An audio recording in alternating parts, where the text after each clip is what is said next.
Hello जी, अस्सलाम वालेकुम। Welcome back to आसान क्या उम्मीद करता हूँ आप लोग खैरियत से होंगे। तो यार आज मैं जिस वीडियो पे रिएक्शन करने वाला हूँ, ये कंट्रोवर्सी हुई थी शाम इदरीस और डकी भाई की तरफ से। और ये इनकी कंट्रोवर्सी हुई थी 7 साल पहले। उस वक्त मेरा कुछ ओपिनियन डिफरेंट था अबाउट शाम इदरीस और अबाउट डकी, क्योंकि उस वक्त जो है डकी अच्छी वीडियोस बना रहा था, गेमिंग चैनल था उसका, रोस्टिंग वगैरह करता था। तो उस टाइम पे मैं डकी की बातों में आके और जो मैंने डकी का ही साथ दिया था कि जिस जो भी कंट्रोवर्सी हुई थी। लेकिन अभी जो वीडियो आई है शाम इदरीस की, लोग बोल रहे हैं कि इसमें आपका व्यू चेंज हो जाएगा। तो अभी चेक करते हैं शाम इदरीस की नई video, the truth about Ducky Bhai exposed with proof. Here we go. और अगर मुझे या मेरे पेरेंट्स में से किसी को कुछ होता है तो याद रखना। रात के 3:30 बजे मेरे घर में 20 से 30 पुलिस वाले आते हैं। मतलब एक अनऑफिशियल रेड होती है, पौड़ियां ला के चढ़ते हैं, मेरे घर के दरवाजे तोड़ दिए, सारा कुछ तोड़ दिया। सारे सामान को तोड़फोड़ करने के बाद मेरे पापा को साथ में ले गया और साथ में उनकी बाइक भी ले गया। ठीक है, सोशल ब्लेड इसका गवाह है कि अगर डक्की भाई वर्सेस शाम इदरीस कंट्रोवर्सी ना हुई होती तो आज डक्की भाई। तो अभी जिस बंदे की वीडियो दिखाई थी, आई थिंक इसका नाम बदला ब्रदर्स है। और जो है सुनने में यही है कि जो फैमिली व्लॉगर्स हैं वो उनके ख़िलाफ़ जो है ये चीज़ें कर रहे हैं, उनके घर वालों को हरेसमेंट कर रहे हैं, उनको धमकियाँ दे रहे हैं। शाम इदरीस मैंने वैसे उस वक्त चेंज हो क्यों गया, रिप्लाई बाल नहीं दिया, कटवा लिया। क्योंकि उस वक्त no matter what I said आप लोग इतने ब्रेन वॉश हो चुके थे कि शाम इदरीस आपको एक बहुत बुरा इंसान लगता था। लेकिन इन द लास्ट 7 years डक्की की असलियत आप सबके सामने खुद ब खुद ही आ गई। आई ऑल्सो लेट एवरीथिंग गो, क्योंकि मैं सोचता था डक्की मैच्योर हो चुका है। जैसे ही वो बड़ा यूट्यूबर बना उसने छोटे यूट्यूबर्स को इंसान समझना ही छोड़ दिया। आज आपको वो बातें पता चलेंगी जो आपने 7 साल में कभी नहीं सुनी। Please make sure to watch this video till the end because all the hypocrisy is going to be exposed today. सबसे पहले तो यार ये देखो, ये कोई जाली चैट नहीं है, वेरीफाइड अकाउंट से है। अच्छा, हम इसका मैसेज पढ़ते हैं। सुन भाई, सबसे ओले तू ये बता, तुझे इतना मसला क्यों हो रहा है मेरी वाइफ और मेरे भाई से, मेरे ख़ानदान से लोगों की प्रमोशन करूँगा, तुझे मसला है तो बता, बाकी जब तेरे पर क्राइम रिपोर्ट करूँगा तो घर से उठा लेना। तो भाई जब तू खुद जब करता था, रोस्टिंग करता था, लोगों को पता नहीं क्या क्या बोलता था, तब तुझे ये चीज़ें नहीं आती थी। अब जब तेरे साथ हो रहा है तो फिर तू लोगों के ऊपर कर रहा है। मेरे को एक मैसेज आया और ये जो यूट्यूबर है ठीक बच्चा, कोई इतना जिसमें बड़ा मेरे को यूट्यूबर भी ये नहीं लगता धमकी दी मुझे। गई कि तुम्हें घर से उठा लिया जाएगा या तुम्हारे खिलाफ साइबर सिक्योरिटी फेक थ्रेट्स बनाई गई। और ऐसा कोई पहली बार तो हुआ नहीं है, ऐसा पहले कितने क्रिएटर्स के साथ हुआ है। और ये तीनों मुझे मारते जा रहे थे और वो वीडियोस बनाते जा रहा था। मुझे माफिया मांगने पे मजबूर किया, झूठी कस्में उठवाने पे मजबूर किया, फलाना फेमस यूट्यूबर तेरा अब्बू है। असल में सबसे पहले तो डकी ने मेरी इन दोनों वीडियोस पर प्राइवेसी कंप्लेंट भेज दी अपने वॉइस मैसेजेस पर, ताकि मेरी ये वीडियोस डिलीट हो जाएं, और इसी वजह से मेरे यूट्यूब चैनल की भी अपलोडिंग डिसेबल हो गई थी। अस्सलाम वालेकुम ब्यूटीफुल पीपल। आज की वीडियो कोई क्लैरिफिकेशन वीडियो नहीं है, this is a wake up call. ये एक प्रूफ और फैक्ट बेस्ड वीडियो होगी ताकि आप समझ सकें कि 7 साल पहले कैसे आपको एक कंट्रोवर्सी में बेवकूफ बनाया गया था और पिछले 7 साल में असलियत में क्या क्या होता रहा है। इन 2017 ये सब तब शुरू हुआ जब डक्की ने मेरे ऊपर एक रोस्टिंग वीडियो बनाई। आज हम बात करेंगे शाम इदरीस की। वो वीडियो सिर्फ एक मजाक नहीं था, उस वीडियो में मेरी इज्जत, मेरी फैमिली की इज्जत, एक लड़की की इज्जत गिराई गई और इन सब बातों का मजाक बनाया गया। नहीं मतलब अब तू अपना सिलेंसर के अंदर डालेगा यार। कुछ लोगों को शायद इस बात का पता नहीं है, लेकिन इसका जन्म ना हाईवे पे हुआ था, क्योंकि इतना घटिया एक्सीडेंट अक्सर हाईवे पे ही होते हैं। पहले फजलुद्दीन आके इस बंदी से पूछेगा शादी कर ले, फिर आगे से ना इस बंदी ने भावड़ा हो जाना। इसकी सारी ऑडियंस इस बात का इंतजार कर रही है कब इसकी शादी होगी, कब इसकी सुहागरात का व्लॉग यूट्यूब पे चलेगा और कब इसकी पैंट छोलियां बंद होगी। उसके बाद डक्की ने यह क्लेम किया कि मैंने उसके यूट्यूब चैनल पर एक स्ट्राइक लगाई और उसका फेसबुक पेज उड़ा दिया। वैसे मुझे एक बात बताओ, एक बंदा जो आपकी बर्थ को एक एक्सीडेंट बोले, आपकी फैमिली के बारे में बकवास करे और आपके बारे में ये बोले कि आप और एक हिजाबी लड़की सुहागरात का भाई मना। शाम ने अगर किया था या कुछ भी था ना, उस वक्त मैं बोलता था भाई शाम इदरीस चलो गलत है।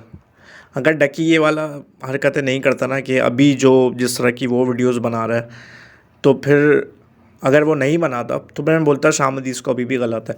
लेकिन इसने जो वीडियो बोली है ना डकी की पुरानी वाली वीडियो पे कि भाई एक्सटेंड हुआ और ये फेक है, तो आप भी तो हरकतें करते हो कि वो रजब भट्ट आ गया और उसने भाई को किडनैप कर लिया, ये कर लिया, वो कर लिया, तो आप भी तो क्रिंज कंटेंट बना रहे हो ना। जो आप बोलते थे वही आप जो हरकत अब जब आपके ऊपर आ रही है तो फिर आपकी हट्टी और आप जो छोटे यूट्यूबर्स के साथ ये कर रहे हो।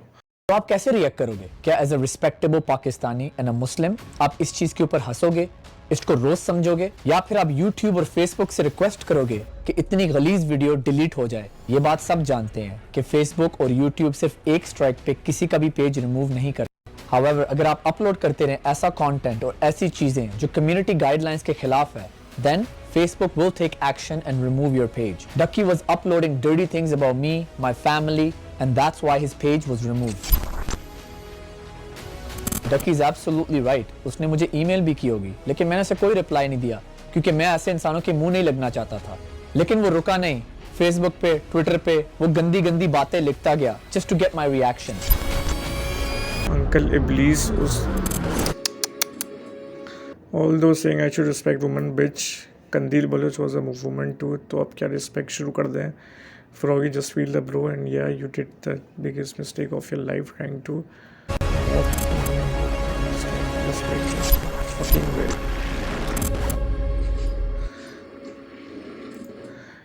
Waiting for Froggy's new rap dance video, tired of watching Nargis मुजरा। अभी यही बात अगर कोई अरूब के लिए करे या कुछ करे तो आपकी जलेगी नहीं। मैं तो बोलता हूँ शाम इदरीस ने कुछ भी नहीं किया, क्योंकि उसके बाद भी उसने जो है डकी के साथ मुलाकात की और मिली। लेकिन अगर आप अपने ऊपर रख के सोचो, अगर आपकी वाइफ को कोई ऐसी चीज़ें बोले तो फिर आप उससे मिलोगे, तो उसमें शाम इदरीस का बड़ा पाना है। ये मेरी इस स्कैम इबलीस पे आखिरी वीडियो है। कोई भी बंदा जो अपनी तरफ से कॉन्फिडेंट होता है ना कि उसने कुछ गलत नहीं किया, वो ना तो कमेंट बैन करता है ना तो कमेंट डिलीट करता है।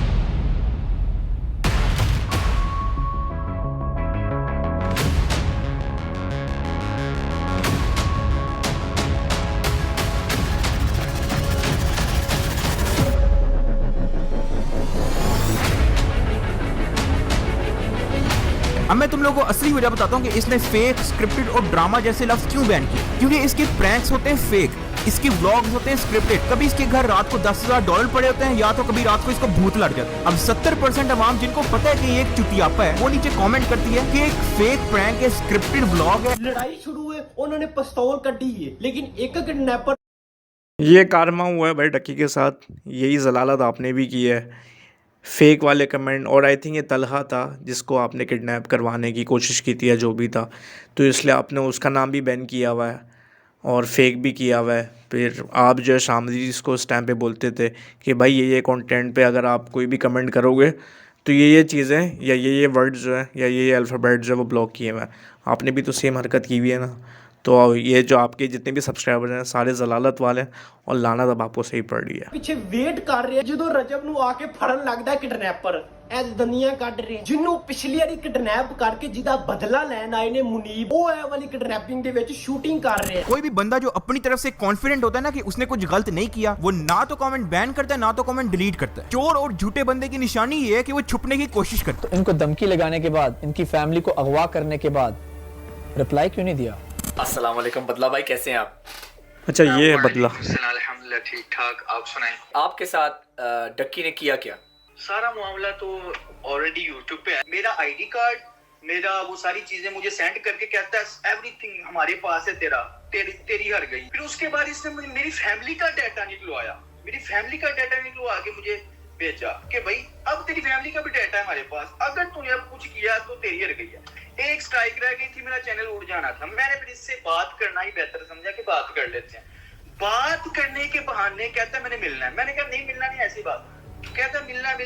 मिलने के बहाने आया और मुझे किडनैप कर लिया। मेरे दो दोस्त बिक गए, दोस्त, ठीक है, तो वो बिक गए, वो सारी चीजें चलो दोस्त भी बिक गए। उनका टक्की मुनाफिक ने अदालत में अगर ये पेश होते हैं, ठीक है, तो केस आगे चलना था, इन पांचों ने फंसना था। टक्की की कॉल जो मुझे मारते हुए इसकी कॉल आ रही थी कि इसे छोड़ना नहीं, ये जब तक वीडियो ना डिलीट करवा दो, इसे मारो कूटो, इसे छोड़ना नहीं। वो सारी बात साथ थी, मुझे जेल में रखा, मुझे किस्सा मिलने दिया। पक्का 2-3 दिन बाद मिला, मैंने उससे भी यही कहा कि भाई इन्होंने तुम्हें जो है ना ब्लैकमेल करना है, इन्हें कामयाब मत होने देना। इसने उल्टा फिर मेरी अम्मी और मेरी वाइफ की इतना मुनाफिक है कि मेरी अम्मी और मेरी वाइफ के साइन अंगूठे करवाए कि भाई अगर ये सोचे भी ना कि मैं इसके खिलाफ वीडियो बनाऊंगा। कंट्री भी छोड़नी पड़ी, पाकिस्तान। हाँ, तो फिर उसी वक्त आज से अच्छा, 1.5 साल इसने पहले जुलाई पाकिस्तान मई, छोड़ जुलाई दिया। की बात है, तब भी मैंने प्लान बना लिया कि अब मैं कैसे बोलूं।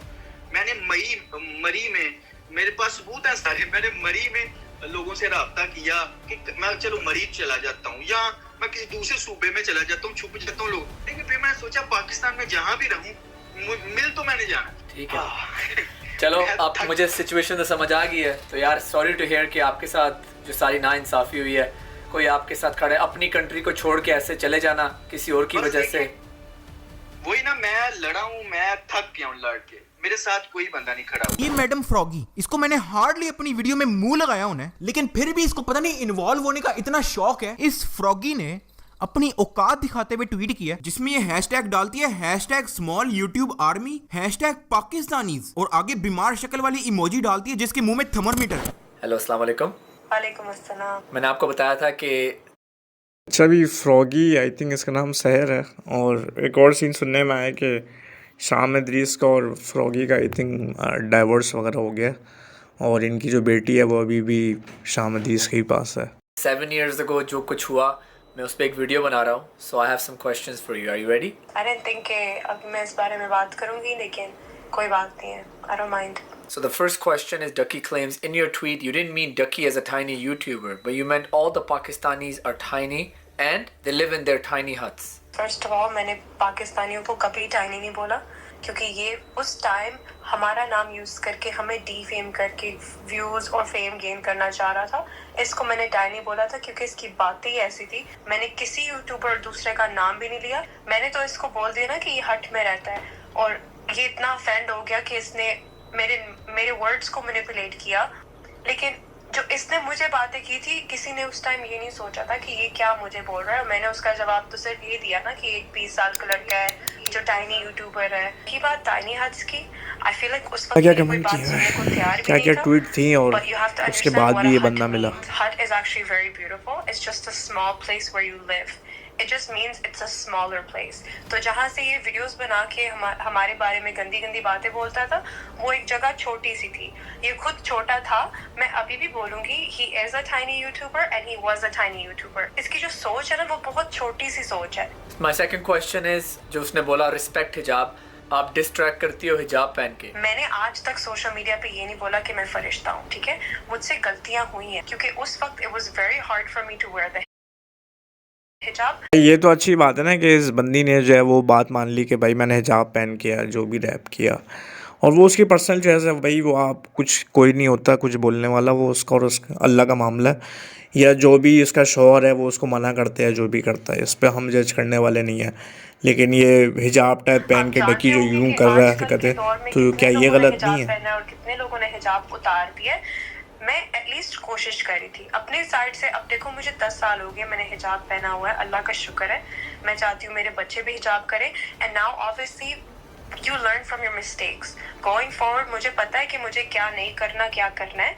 आप सीखते हो अपनी गलतियों से। I think as Pakistanis we should not support कि अगर आप हिजाब ना पहनो, सब कुछ देख लो, सब कुछ कर लो, लेकिन जो हिजाब पहन रही है, कोशिश कर रही है, उसको भी बोलो कि भाई उतार के करो वरना ना पहनो। तो अगर आप हिजाब के ऊपर उंगलियां उठा रहे हो ना, पहले आप अपने गिरबान में झांक के देखो कि आप किस तरह का इस्लाम फॉलो करते हो, आप किस तरह की गंदी गंदी माँ बहन की गालियां देते हो। कि जो अटैक हुआ तुम पे मीट एंड ग्रीट, और फिर बाद में बोला गया कि वो सिर्फ एक थप्पड़ था, मुक्का नहीं था या कुछ भी नहीं था।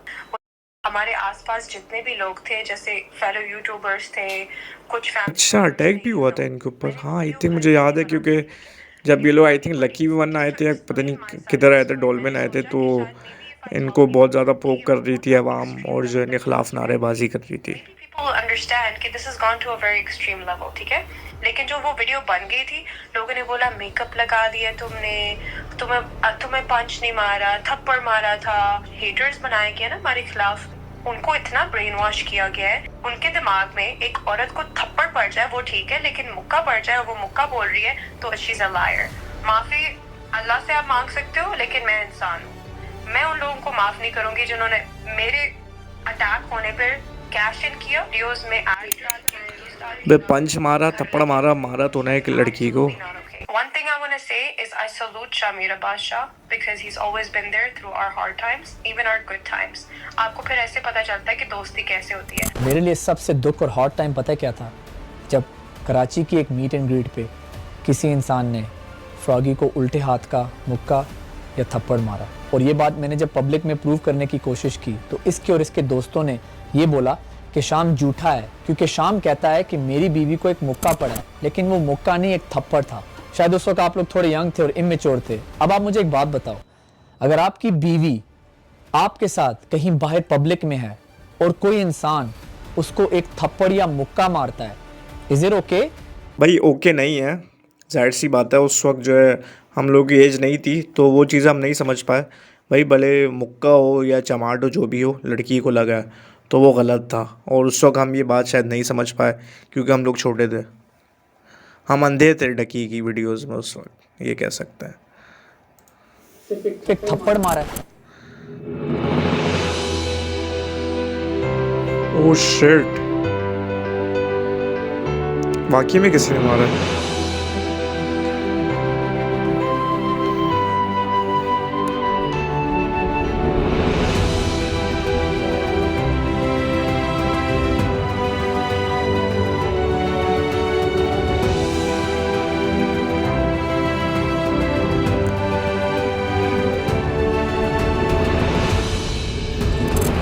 डकी, मैं तुमसे एक बात पूछता हूँ, अगर कहीं पब्लिक में तुम्हारी माँ या तुम्हारी बीवी को कोई रख के थप्पड़ मारे तो तुम्हारा क्या रिएक्शन होगा? हाँ, शायद मेरी ये बात भी तुम्हें बुरी लग रही होगी। सही बात है। Guess what? I went through that emotional experience. मेरी बीवी को थप्पड़ मारा गया था। The hypocrisy. अब आप सबको ये वीडियो तो याद होगी।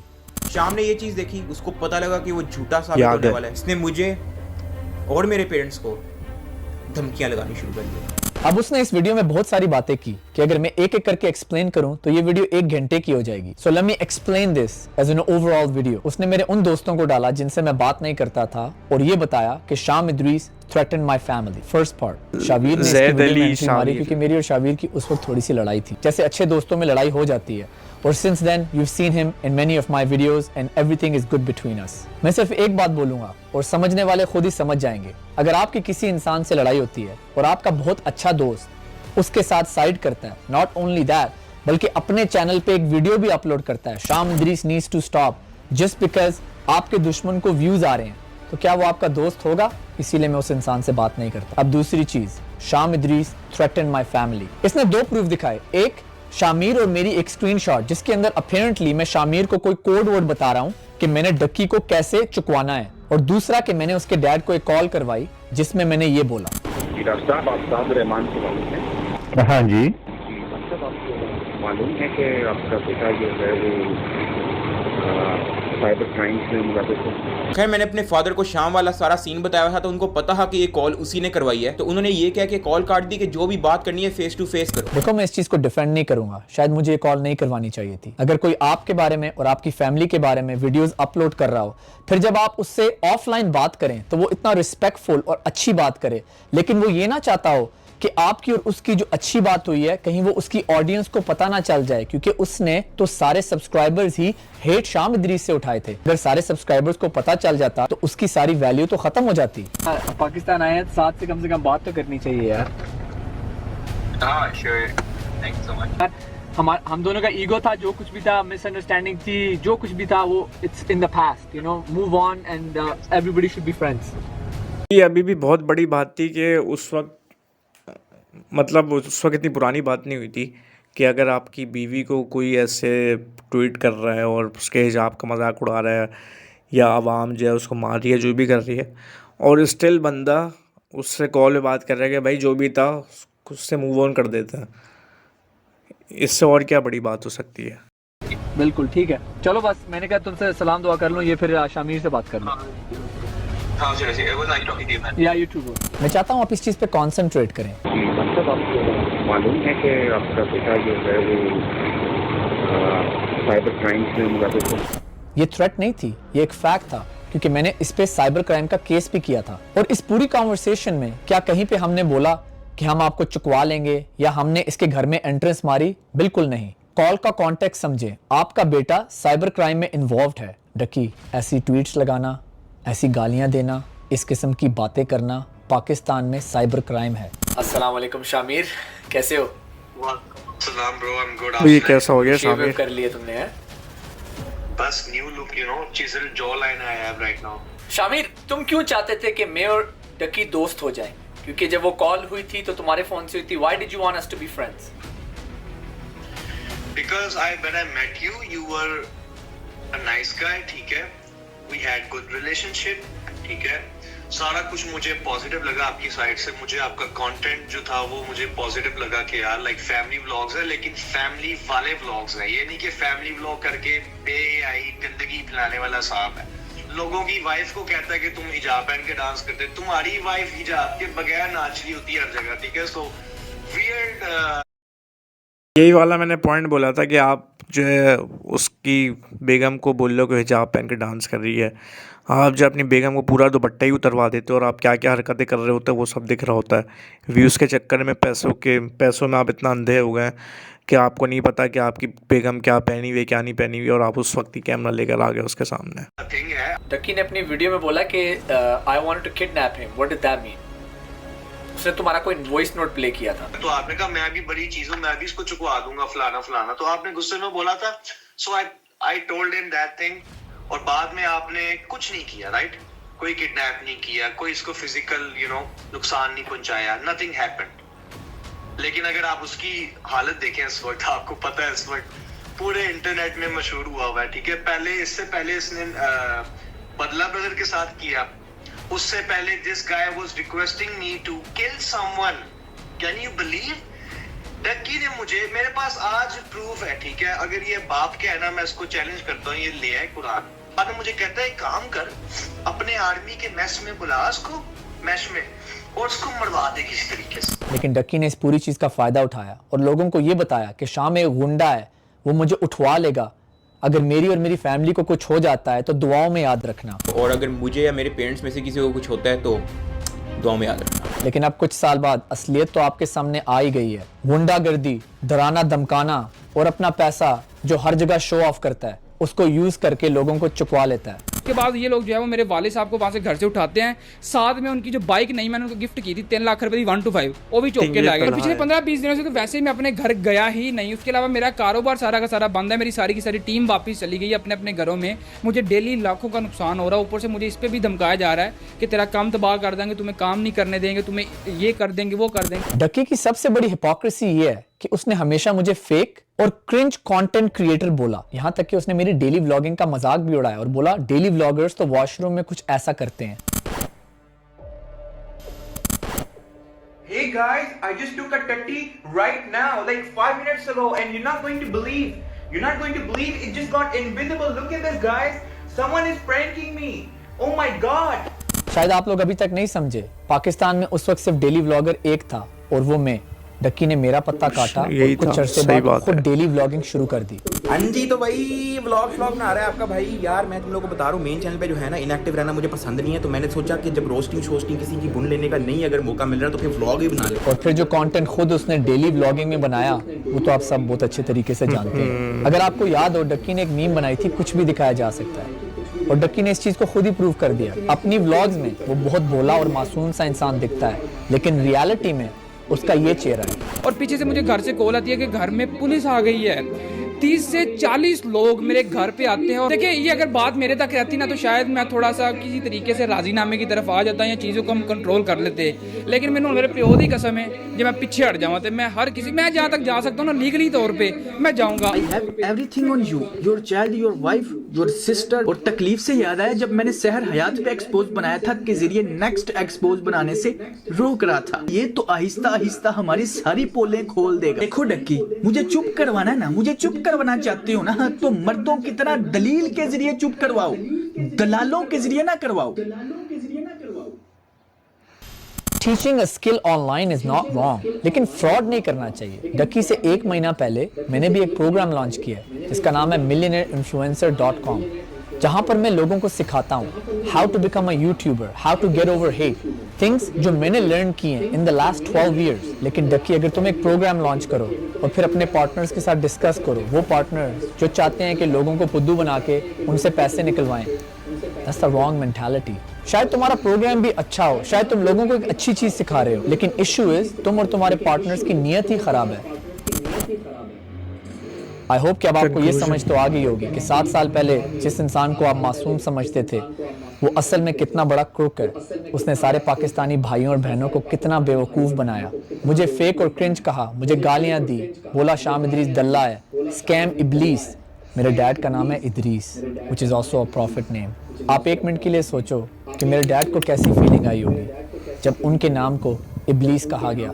ये वो चीज़ें हैं जो शायद आप लोग कभी समझ भी नहीं सकते। मेरी पूरी फैमिली को इतनी हेट मिली, मेरी वाइफ को अटैक किया गया। जिस कंटेंट को वो क्रिंज कहता था, जिस कंटेंट का वो मजाक उड़ाता था, आज उससे 10 गुना बुरा कंटेंट वो खुद बनाता है। चलो मुझे तो वो बाहर का समझता था, एक कनेडियन पाकिस्तानी, लेकिन ये देखो कि वो अपने पाकिस्तानी यूट्यूबर्स के साथ करता क्या है। मैंने 7 साल पहले सब्र करके सब कुछ अल्लाह पे छोड़ दिया, यहाँ तक हमसे इतनी अक्लमंदाना बातें कर रहा है कि मेरा तो जितना भी था ना शाम इदरीस के लिए कि वो फैमिली व्लॉगिंग ऐसे करता था और फेक एक स्टैंड बनाता था, जो भी करता था। वीडियो ऑलमोस्ट ख़त्म ही हो गई है, बस मैं अपना रिव्यू देना चाहूँगा। तो इस पूरी वीडियो पे मैं ये नहीं कहूँगा कि भाई शाम इदरीस बहुत अच्छा है, वो पाक साफ़ है या उसने जो है ये हरकतें नहीं की, लेकिन मैं इस पे डकी को गलत बोलूँगा कि भाई जब वो ये सब सारी चीज़ें करता था आप उसको रोज़ करते थे कि भाई फैमिली को दिखा रहे हो, ये क्यों कर रहे हो, वो क्यों कर रहे हो, और वही चीज़ अब आप कर रहे हो। आप बोलते थे कि शाम इदरीस पे आप ये कमेंट नहीं कर सकते, आप भी वही सारी हरकतें कर रहे हो। आपने बोला कि भाई शाम इदरीस ने मुझे पकड़वा दिया या ये कर दिया, तो आप भी वही हरकतें कर रहे हो तला के साथ और बदला ब्रदर्स के साथ। और जितनी भी फैमिली व्लॉगिंग की अब तो बिल्कुल ही हद पार कर दी है डकी ने। डकी हो गया, रजब हो गया, और किसका नाम है भाई, ये 2 ही है ना, डकी है, रजब है, हाँ ये नानी वाला जो है। तो ये तीनों मिलके एक तो उन्होंने कोई कोर्स वगैरह खोला। तो अगर आप शाम इदरीस को अगर आप अपने ऊपर रख के सोचना, एक तो बेगम के साथ बुरा हुआ, उसको मारा गया, उसके ख़िलाफ़ फजूल की ट्वीट्स और ये कॉन्डम्स का वर्ड इस्तेमाल हुआ, उसके बाप का नाम गलत इस्तेमाल हुआ, पता नहीं क्या क्या हुआ, और उसके ख़िलाफ़ ऐसी ऐसी वीडियोज़ बनाई, वो सब हमें भी याद है और आपको भी याद होगा। और स्टिल उसके बाद उस बंदे ने उससे बातचीत की और फिर इनकी वीडियोज़ भी आई थी, इस पर जाके वो मिला था उससे भी मिला। तो फिर एक और चीज़ के शाम इदरीस के जो अपने दोस्त थे, जो मशहूर भी शाम इदरीस की वजह से ही हुए थे। ज़ैद अली तो चलो अपना कंटेंट बनाता है, लेकिन शाहिद जाफ़री शाम इदरीस के व्लॉग्स में आके ही मशहूर हुआ था। तो उसके पक्के दोस्त भी उसके साथ हरकतें कर रहे हैं और स्टिल वो सबसे मिल रहा है, अच्छे से बातें कर रहा है, और जो है उनकी फैमिली से मिल रहा है, उनसे जाके मिल रहा है, इनफैक्ट डकी से भी मिला। तो और क्या बड़ापन होगा वो। अगर आप अपने ऊपर रख के सोचो तो आप बिल्कुल अपोजिट करोगे इसके। मैं अगर अपनी जगह होता तो मैं तो पता नहीं क्या क्या करता था, मैं उठवा लेता डकी को और पता नहीं क्या करता। और वही जो हरकतें शाम इदरीस करता था, डकी ने भी वही हरकतें की। आपने देखा होगा कैसे कैसे व्लॉग्स बनाता है, वो सारा नाम बदनाम किया हुआ है व्लॉगिंग का। तो बस यही है कि इंसान जो है गलतियाँ करता है। उस वक्त हम भी बिल्कुल अंधे हो गए थे डकी के उसमें, और इसलिए हमने वो वीडियो और जितनी भी चीज़ें थी उस वजह से हमने शाम इदरीस को बुरा साबित कर दिया था। लेकिन अब मेरी खैर आगे खुल गई हैं। लेकिन जो उसने बातें की थी कि जो है डकी ऐसी वीडियोस बनाता है, तो ये ओपिनियन तो मेरा भी खैर चेंज हो गया था कि डकी बहुत ज़्यादा क्रिंज कंटेंट बनाता। मैंने तो इन सब चीज़ों से पहले उसको अनसब्सक्राइब कर दिया था जिस तरह की वो वीडियो बनाता था। और जब ये हरकत है कि लोगों को उठवा रहा है, तो डकी भाई आप पैसों में बिल्कुल अंधे हो गए। तो खैर ये था मेरा ओपिनियन। मिलते हैं इंशाल्लाह नेक्स्ट वीडियो में। और किसी के साथ कुछ बुरा करने के लिए सोच लिया करें कि आपके साथ भी बुरा होगा एक ना एक दिन, बिकॉज कारमा इज़ अ